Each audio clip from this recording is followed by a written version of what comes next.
Saudações, leitores e seguidores do Instituto Liberal. Eu sou Lucas Berlanza e este é mais um IL Flash, aquele momento da semana em que a gente elenca os 7 artigos que mais impactaram, que mais fizeram sucesso no nosso site oficial e nas nossas redes sociais. E hoje o nosso IL Flash começa com um comentário sobre a situação da política argentina, de autoria do Carlos Júnior, o fenômeno Milei e os que não aprendem nunca. Aqueles que estão acompanhando o noticiário da política internacional, especificamente da América Latina, devem ter percebido que um candidato autodeclaradamente libertário e anarcocapitalista, o Javier Milei, está liderando as pesquisas para ser o próximo presidente da Argentina.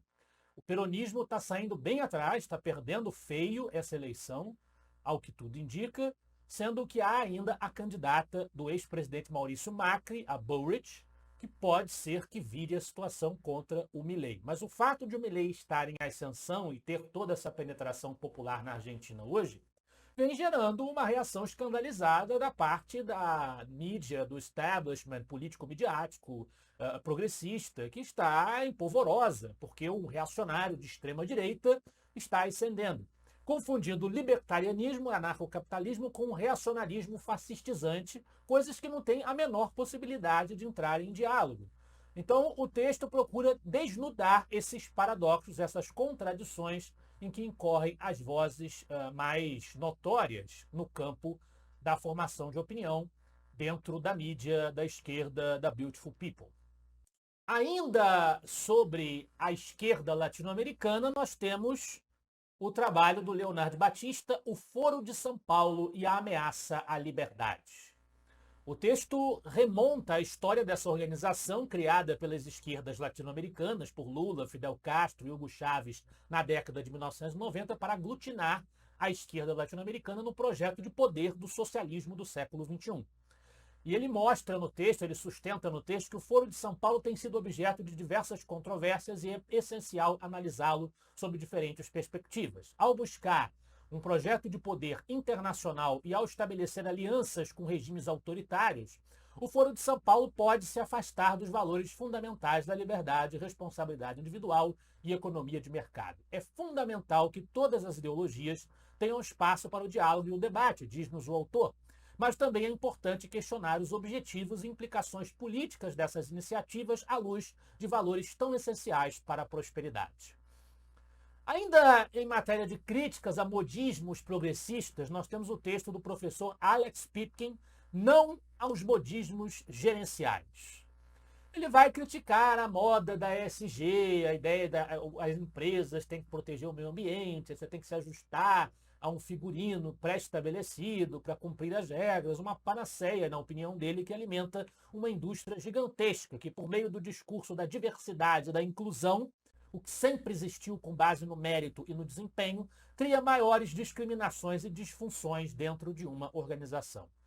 Aliás, o meio empresarial anda repleto de exemplos de dignas empresas ESG com seus nobres quadrinhos na parede, entretanto, com práticas completamente destoantes da cartilha. São os fatos. Diz-nos o Pipkin, deixe de lado as tendências passageiras e os modismos. Faça o básico.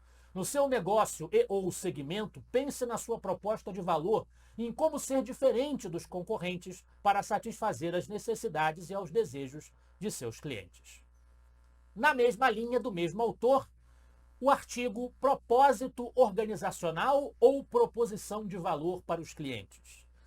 É sempre o professor Pipkin criticando essas manias, esses jargões que vêm ganhando espaço no meio corporativo e que tentam abstrair da finalidade essencial de uma empresa, que é dar lucro, gerar empregos e dar lucro. Esse é o objetivo, gerar riquezas, empregos e dar lucro. E esse tem que ser o foco, atender à soberania do consumidor, na opinião do professor Pipkin.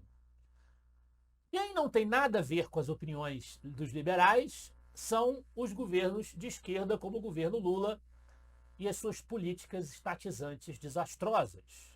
E é sobre isso o texto do Juliano Oliveira, As políticas desastrosas cobrarão seu preço. Ele usa Bastiat e a ciência econômica como um todo como elementos para subsidiar a sua afirmação de que as políticas adotadas pelos ministérios do governo Lula levarão ao desastre. Elas não têm como dar certo. São apostas perigosas do ponto de vista fiscal, orçamentário, e apostas que não utilizam o único caminho que deveria ser seguido, que é a abertura comercial e a redução da máquina pública. Ainda sobre a política brasileira, o texto do Leonard Batista, novamente ele, o Congresso e o absurdo das leis no Brasil. Diz-nos o Leonard que a célebre frase de Colin Hightower, não conseguimos imaginar como nossas vidas podem ser mais frustrantes e complexas, mas o Congresso consegue, ressoa de maneira marcante em uma nação onde o excesso de legislação e de emendas de lei é uma realidade angustiante. No Brasil, a proliferação de leis e regulamentações tem se mostrado um entrave à liberdade, à responsabilidade individual, ao Estado de Direito, à propriedade privada e à economia de mercado, valores caros ao pensamento liberal. A vertiginosa quantidade de leis e emendas de lei no Brasil é motivo de inquietação. Conforme dados do Sistema de Legislação Informatizada, existem mais de 200 mil leis federais vigentes no país. Esse número absurdo ilustra o cenário no Brasil em que a legislação se torna um emaranhado complexo e de difícil compreensão para os cidadãos comuns. E leis que são complexas e de difícil compreensão são ainda mais difíceis de serem praticadas ou, se praticadas, acabam não atingindo o seu objetivo original e perturbando, prejudicando a vida da população. Na liderança do IL Flash de hoje, temos um artigo do Leonardo Chagas, diretor executivo, presidente do Instituto Atlantos, Laffer, a curva que o Lula não viu. Ele nos diz que o governo Lula aumentou os impostos esperando ver os cofres públicos se rechearem. No entanto, paradoxalmente ou não, a arrecadação diminuiu, ao contrário do que esperava o governo do PT. Segundo a Receita Federal, a arrecadação do governo em julho diminuiu 4,20% em comparação com o mesmo mês do ano passado. Como pode isso ter acontecido? A resposta está em um esboço feito em um guardanapo de bar nos anos 70, a curva de Laffer. Elaborada pelo economista Arthur Laffer na década de 1970, essa curva ilustra a delicada relação entre o nível de impostos e a arrecadação do governo. Ela sugere que, após um certo ponto, o aumento dos impostos pode resultar em uma arrecadação menor, na medida em que impacta a produtividade, a espontaneidade social.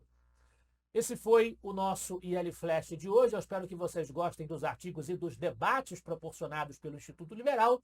Semana que vem estaremos de volta. Afinal de contas, para nós, você é a parte mais importante da sociedade. Até a próxima.